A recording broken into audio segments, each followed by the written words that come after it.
बात करते हैं रीजनिंग का, जो इम्पोर्टेंट टॉपिक्स है। आपको यदि कम समय में चीज़ों को रिवीजन करना है तो इस चैनल से आप जुड़ सकते हैं। तो बात करते हैं एनालॉजी के बारे में, समरूपता और सदृशता। इसमें क्या क्या पॉइंट बन सकता है, कैसे कैसे क्वेश्चंस बनते हैं, उसके बारे में जिक्र करते हैं। एनालॉजी क्या होता है? सीधा अर्थ होता है समानता, एक जैसे वालों को चूज किया जाता है। ठीक है, एक समानता देखी जाती है कि अक्षरों में क्या समानता है, और जो अलग होगा उसको कभी कभी ऐसा पूछा जाता है इसमें किसमें समानता नहीं है तो उसको अलग वाले को चूज कर लेंगे। ठीक है, आपके पास 4 प्रकार की समरूपता पूछी जाती है। ठीक है, देखिए, एक तो देश की राजधानी के बारे में, यंत्र और मापक के बारे में, जीव और उसके आवाज़ के बारे में, समनार्थी हो गया, विलोम शब्द हो गया, ये सब चीज़ें पूछी जाते हैं जो एनालॉजी में होते हैं। देश और राजधानी, जैसे भारत की राजधानी नई दिल्ली है, जापान की राजधानी टोक्यो, भारत की मुद्रा रुपया है, अमेरिका की मुद्रा क्या होगी? डॉलर होगी। इस तरीके से समानता पूछी जाती है। राज्य और राजधानी से रिलेटेड पूछा जाएगा, जैसे उत्तर प्रदेश की राजधानी लखनऊ है तो बिहार की राजधानी पटना होगी, असम की राजधानी क्या होगी? दिसपुर होगी। तो ऐसे सवाल पूछे जाएंगे। इंस्ट्रूमेंट और मेजर्स से पूछे जाएंगे। वायु आपको मापा जाता है बैरोमीटर से, तापमान को मापते हैं थर्मामीटर से, धारा को मापते हैं एम्पियर में। ठीक है, तो इस तरीके से रिलेशन पूछा जाएगा। प्रोडक्ट एवं रॉ मटेरियल, कपड़ा कैसे बनता है? धागे से। पुस्तक कैसे बनता है? कागज से। तो दीवार कैसे बनती है? ईंट से। ऐसे संबंध देखा जाएगा। अध्ययन से रिगार्डिंग क्वेश्चन पूछा जा सकता है, जैसे देखिए, स्टडी एंड द टॉपिक्स। कवक का जो अध्ययन किया जाता है वह माइकोलॉजी में किया जाता है, कवक का अध्ययन। जीवाश्म का जो अध्ययन किया जाता है उसे बोलते हैं पैलियंटोलॉजी। पैलियंटोलॉजी बोला जाता है, जीवाश्म का अध्ययन कहलाता है। ठीक है, अभी अक्षर समरूपता में देखा जाएगा। देखिए, प्लेस वैल्यू को देख सकते हैं, अपोजिट वैल्यू देख सकते हैं। जैसे ए से जेड तक का आपको वैल्यू पता होना चाहिए। जैसे देखिए, इंजॉय की वैल्यू दिया गया है, सब का मान दिया गया है। जैसे ई का मान 5 होता है, जे का मान 10 होता है, ओ का मान 15 होता है, इस तरीके से तो समरूपता आप देख सकते हैं। और ये विपरीत अपोजिट पेयर्स याद करने का तरीका है। हमेशा विपरीत अक्षरों का स्थानीय मान का योग हमेशा 27 होता है। ठीक है, विपरीत अक्षरों के मान का योग हमेशा 27 होता है। यदि आप कोई सा भी अक्षर लीजिए तो विपरीत मान हमेशा उसका योग 27 होगा। जैसे आज़ाद हो गया, याद करने का तरीका, ए का विपरीत जो होता है जेड होता है, आज़ाद। बॉय हो गया, बी वाई बॉय। क्रैक्स हो गया, ड्यू हो गया, इवन, ये सब विपरीत है। Even, full, GT road, high school. और इंडियन रेलवे IR। JQ जंगल क्वीन होता है, कानपुर होता है, फिर KP। लायन होता है, लायन, LOMAN होता है, मैन। तो आप ऐसे विपरीत वाला याद कर सकते हैं। ठीक है, इसमें देखिए क्या होता है कि आपको नंबर एनालॉजी में क्या करना होता है, जोड़, गुणा, भाग, वर्ग, घन, आबादी संख्या देख के आपको बताना होता है कि आगे क्या आने वाली है। जैसे ये देखिए, आबादी संख्या है, कभी स्क्वायर, कभी क्यूब, कभी स्क्वायर प्लस माइनस कर देगा, कभी क्यूब प्लस माइनस कर देगा, कभी किसी संख्या से गुणा कर देगा और कोई संख्या घटा देगा, जोड़ देगा। तो ऐसे ऐसे होता है। संख्या के सभी अंकों को आपस में जोड़ देना, कभी ऐसे हो जाएगा। ठीक है, तो अभी हम बात करते हैं क्वेश्चंस के बारे में, तो आपको ज़्यादा समझ में आएगा। जैसे देखिए, भारत का संबंध नई दिल्ली से है, तो जापान का संबंध क्या होगा? तो जापान की राजधानी जो है टोक्यो है, तो टोक्यो से इसका संबंध होगा। ठीक है, टोक्यो से है। अब और राजधानियों के बारे में जान लेते हैं। चीन की राजधानी बीजिंग है, नेपाल की राजधानी काठमांडू है, दक्षिण कोरिया की राजधानी सियोल है। तो ये भी आपको पता होना चाहिए। उत्तर प्रदेश का संबंध लखनऊ से है, इसका मतलब ये राजधानी है। असम की राजधानी क्या है? दिसपुर है। इसी प्रकार से आप देख सकते हैं गुवाहाटी जो है असम का एक प्रमुख शहर होता है। मेघालय की राजधानी शिलांग है। अरुणाचल प्रदेश की राजधानी ईटानगर है। तो ये भी आपको पता होना चाहिए। ताप को थर्मामीटर में मापते हैं, तो वायु दाब को किस में मापते हैं? वायु दाब को हम मापते हैं किस में? बैरोमीटर में। वायु दाब को हम किस में मापते हैं? बैरोमीटर में।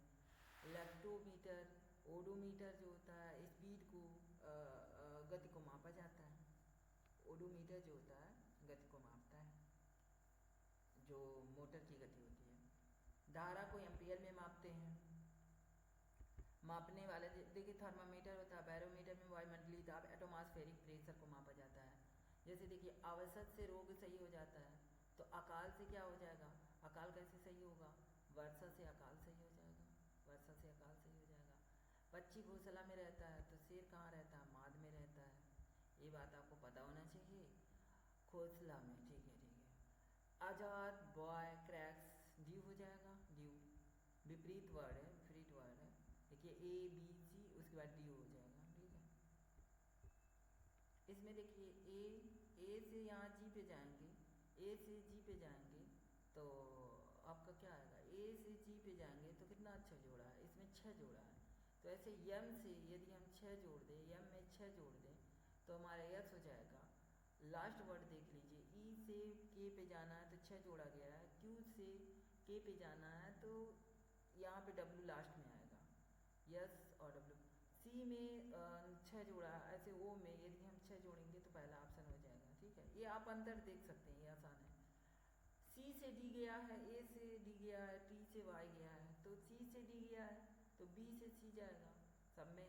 टी से वाई गया 5 जोड़ा है, तो जी से यदि हम 5 जोड़ देंगे तो एल में जी पे टी में 5 जोड़ा है तो जी का वैल्यू कितना होता है, 7 होता है। 7 में 5 जोड़ेंगे तो ए वाला हो जाएगा, ए लास्ट में एम आएगा।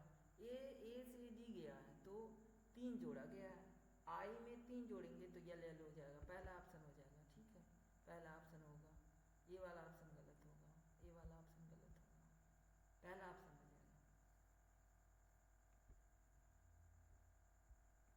ये आप देख लीजिए अंतर क्या है, वैसे इसमें भी अंतर लगा दीजिएगा। ठीक है, कवक का अध्ययन जो है माइकोलॉजी में किया जाता है, जीवाश्म का अध्ययन जो होता है प्लेंटियोलॉजी में किया जाता है। तो ये आपको कहीं ना कहीं स्टैटिक जी के आपको पता होना चाहिए, तभी ये सवाल आपसे हो पाएगा। स्टैटिक जी के कह सकते हैं या फिर एक तो नॉलेज इसके बारे में पता होना चाहिए। जीवाश्म का अध्ययन फॉसिल होते हैं, एंटोमोलॉजी कीटों का अध्ययन जो होता है एंटोमोलॉजी कहलाता है। 4 का क्यूब जो होता है 64 होता है, तो 9 का क्यूब कितना होगा, 729 होगा। इस तरीके से देख सकते हैं। इसमें देखिए 25 से 37 किया है तो 49 से कितना जाएगा, तो इसमें क्या है कि 25 से 37 जाने का मतलब एक बढ़ा के, ये 5 का वर्ग है ना तो 6 का वर्ग करके एक जोड़ दीजिए। ऐसे 49 है तो इसमें एक जोड़ के मतलब 7 का वर्ग है तो 8 का वर्ग करके एक जोड़ दीजिए तो हो जाएगा 49, 8 × 64 65 हो जाएगा। ठीक है, 65 हो जाएगा। ए 7 से 45 गया तो 5 की वैल्यू क्या होगी, तो 7 से 45 गया है तो एक निश्चित संख्या 6 से गुणा करके 3 जोड़ दीजिए, 7 × 42 + 3। ऐसे इसमें भी 6 से गुणा करिए, 6 × 25 30 + 3 तो हो जाएगा 33, आंसर हो जाएगा। ठीक है, यहाँ पे हो जाएगा 33, यहाँ पे 33 हो जाएगा, ये वाला ऑप्शन। 11 में 12 से गुणा कर दीजिए, फिर 13 में 12 से गुणा कर दीजिए, तो आपका 12 का 13 में गुणा करेंगे तो कितना आ जाएगा आपका 100। इसमें देखिए 11 से एक अंक बढ़ा गुणा करिए तो इसमें 12 से 13 का 14 में गुणा करेंगे तो 4 × 12, ये वाला ऑप्शन हो जाएगा। ठीक है, 13 का 14 में गुणा करेंगे। ठीक है, ये इस तरीके से आता है। ये देख लीजिए इसका 1 2 3 से 36 बन गया है, और इसका क्या हो जाएगा, देखिए 1 2 3 जोड़ेंगे तो आ जाएगा 6 और इसका स्क्वायर कर देंगे हो जाएगा 36, 2 2 1 इसको जोड़ेंगे हो जाएगा 5 और 5 का स्क्वायर कर देंगे हो जाएगा 25। ठीक है, ये है, बढ़िया सवाल है। वस्त्र का संबंध दर्जी से है तो बढ़ई का संबंध किससे होगा, फर्नीचर से। वस्त्र का संबंध दर्जी करता है, वस्त्र वाला काम दर्जी करता है तो बढ़ई फर्नीचर का काम करता है, सीधी बात। 6 का संबंध 18 से है तो 4 का संबंध कैसे होगा, 6 का संबंध देखिए 6 का स्क्वायर करके आधा कर दीजिए, फिर 4 का स्क्वायर करके आधा कर दीजिए तो 4 का स्क्वायर 16 हो जाएगा, आधा करेंगे 8 आ जाएगा। बढ़िया सवाल है। ठीक है, बढ़ई का संबंध आरी से है तो सिपाही का संबंध किससे है, तो सिपाही का संबंध बंदूक से। बढ़ई के पास आरी होता है, ऐसे सिपाही के पास क्या होता है, बंदूक होता है। ठीक है, ये सब देख लीजिए, सबका गुणा करेंगे तो 30 आ जाएगा, और 7, 11, 13 का आपस में गुणा करेंगे तो ये आपका ये वाला ऑप्शन आ जाएगा, आपस में गुणा करके आ रहा है। ठीक है। मोची का संबंध चमड़ा से है, तो दर्जी का संबंध किससे होगा? धागा से होगा, कपड़ा से होगा, सॉरी। मोची जो है चमड़ा का काम करता है, ऐसे दर्जी जो है कपड़े का काम करेगा, मोची जो है चमड़ा काम करेगा, दर्जी जो है कपड़े काम करेगा। ठीक, इस तरीके से ये है इंपॉर्टेंट क्वेश्चंस